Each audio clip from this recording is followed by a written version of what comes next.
2025 seems to be one of the best years in recent history when it comes to video games, and especially for me after the gaming drought in the last few years. In my opinion, there were like not many games coming out that I was personally interested in.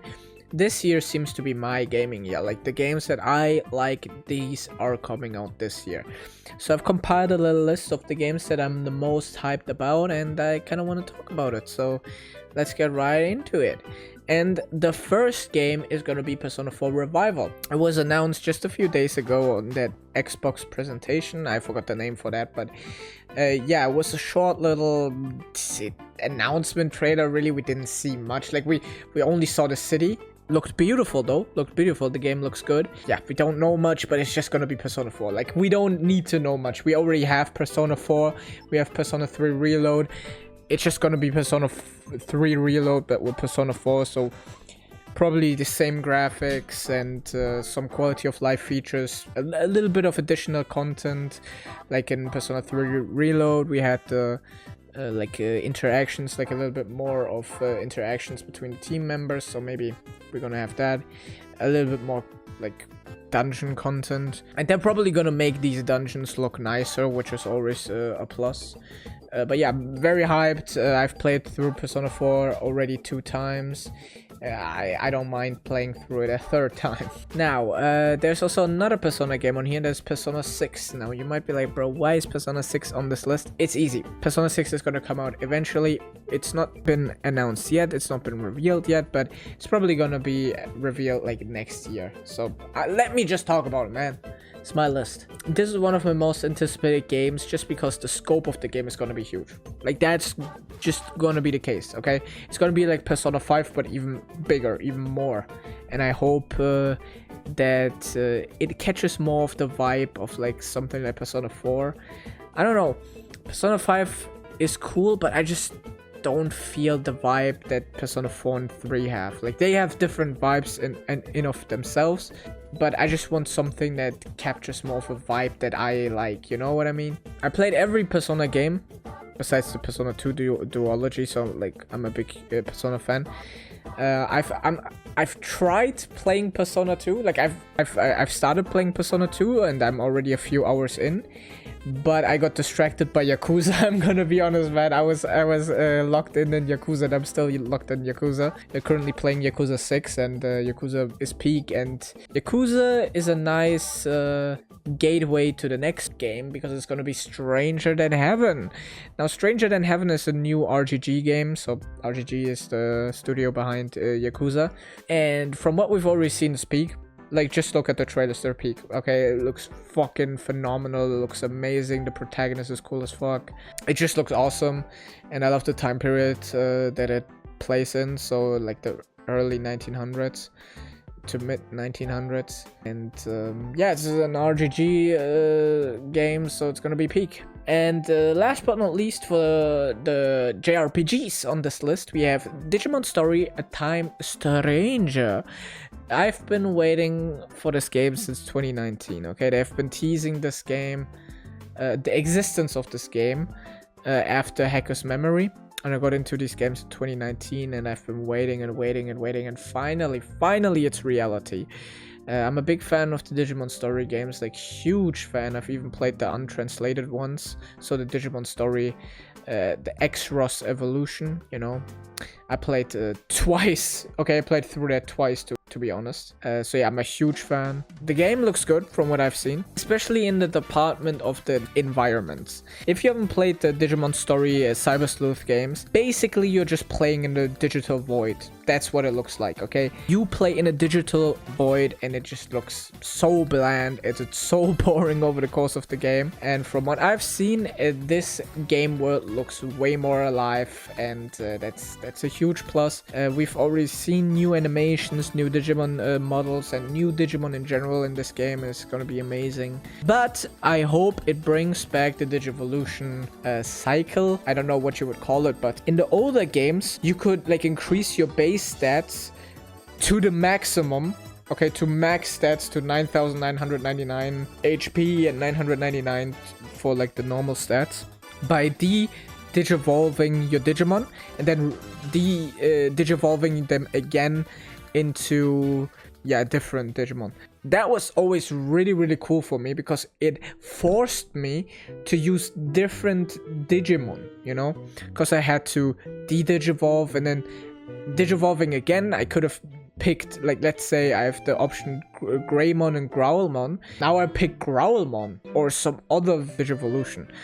And I always liked that, and you could increase your stats to the max, and I liked that kind of grind at the end game, which they had like some sort of like soft cap in the Cyber Sleuth games, which I didn't like. But yeah, that is my only wish for this game. Okay, leaving that behind us, we have now a new type of game, and that is strategy games. I'm also a huge strategy game fan, and in the genre, in the grand strategy genre, okay, this is strategy games but grander, there is one game that's currently probably the most anticipated one, and that's Europa Universalis 5. I'm a big fan of EU4 and the other Paradox games. I got into them at the end of 2023 with Hoi 4, and I've put like a combined, I think, 800 hours into Paradox games by now, and yeah, I just love it. I love the games, Imperator Rome as well, and this game seems to be very inspired by Imperator Rome, and Imperator Rome is very nice. It's the first Paradox title I'm anticipating, which is a special occasion. Why is it such a big deal?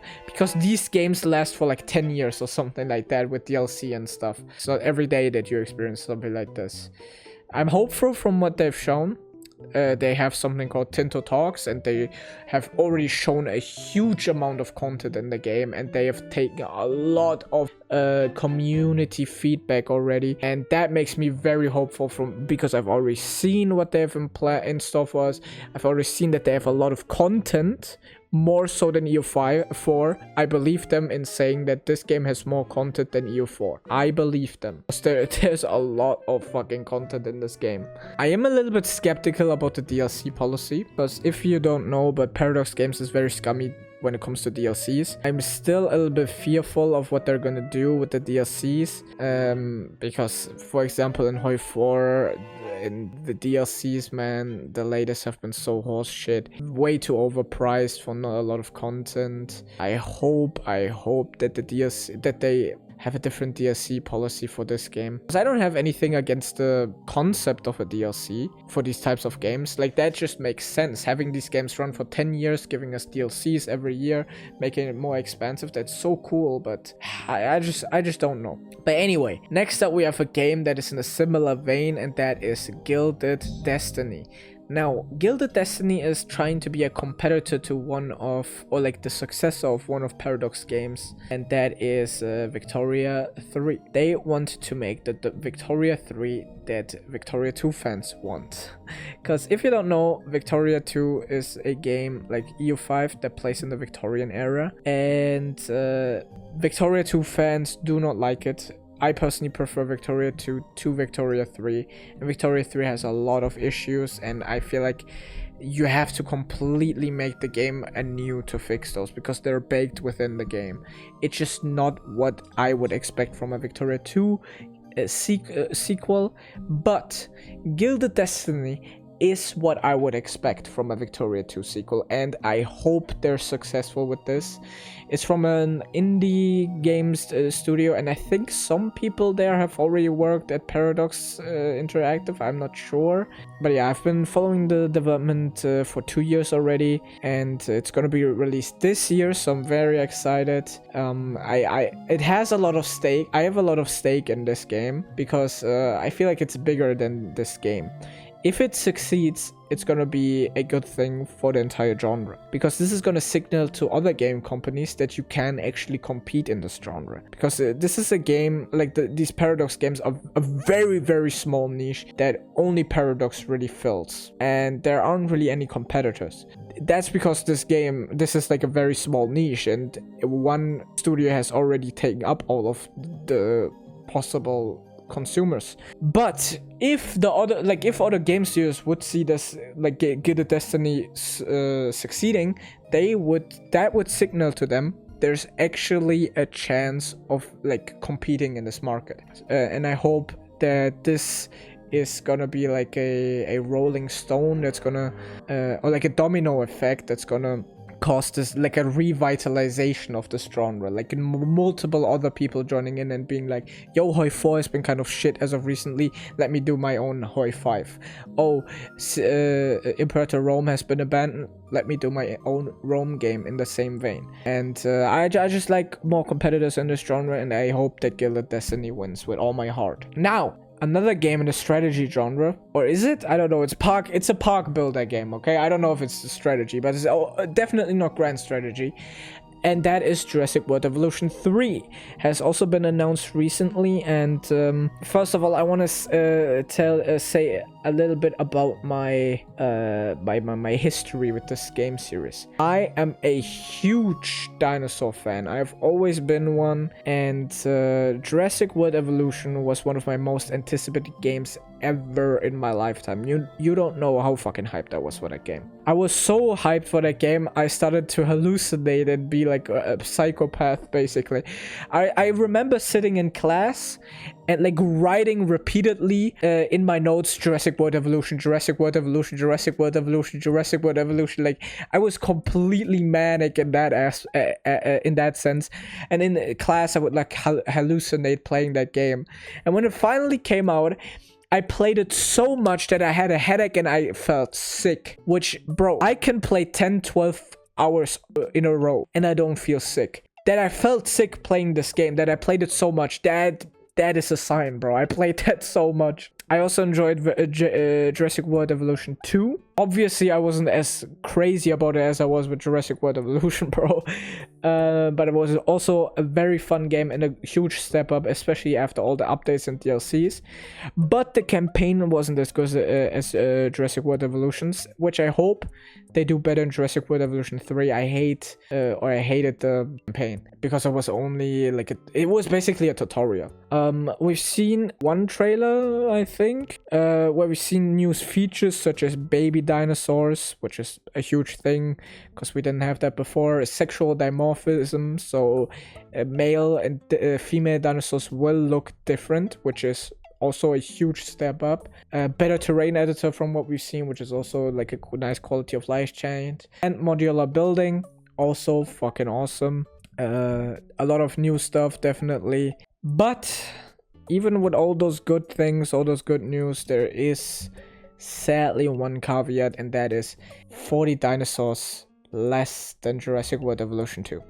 Jurassic World Evolution 2 has 122 dinosaurs as of now, with all the updates and DLCs. Jurassic World Evolution 3 is gonna launch with 82. Now, I've heard defense of this by saying like, oh yeah, but you have the baby dinosaurs and the female and male variants of the dinosaurs, so in actuality it's like 160 or 150 or whatever. And to me, that's just like dumb, because baby models and female and male equivalents are not as hard to make as one singular model. Like, no, that's not the case, you fucking idiot. There are, like, first of all, female and male versions are not that hard to do. Okay, you basically have a standard model and you change it up a little bit. Baby dinosaurs also not that hard to do, because you already have like what is it called, the normal model as a reference. I could understand if they cut it down to like 100 dinosaurs, sure, but 100, but to 82, bro, that's way too much in my opinion. Like, if they cut 20, I would be like, it sucks, but I can understand it. But 40, bro, 40? And then the thing is, they're probably gonna sell it to you with DLCs, which is like a no-go in my opinion, and why I won't buy it on release. I'm very hyped for this game, but I won't buy it on release because fuck you, man. What the hell? You wanna, like, what? I already paid for this DLC, what the hell? This is my least favorite aspect in video games. Sequels that release with less content than the previous game and you have to get it with DLC. Like, they just push more content, they just give you what you already bought, but again, with DLC. And you have to buy it again. Like, what the fuck? I don't want to buy all my shit again and again and again and again. And I don't understand why people defend this, okay? I love this game series, I do. But I feel scammed by this, okay? So yeah, 80 dinosaurs is criminal. It should launch with like 100. And I know technically it launches with 7 more dinosaurs than we had with the Jurassic World Evolution 2, but that was on release, bro. It doesn't matter to me. It matters to me what is Jurassic World Evolution 2 now and what is Jurassic World Evolution 3 gonna be in the future. That is a little caveat and why I won't buy it on release. With a lot of these games, I don't know if I'm gonna buy them on release because I personally don't do that anymore, even if I'm hyped for a game. What do you guys think? What do you guys think about these games? Are you hyped for them? Or are there any other games you're hyped for? What do you think is 2025, 2026? Are those gonna be crazy gaming years? Or are they gonna be fraud years for you? Hope you liked the video. Like, subscribe. See you guys in the next video. Bye.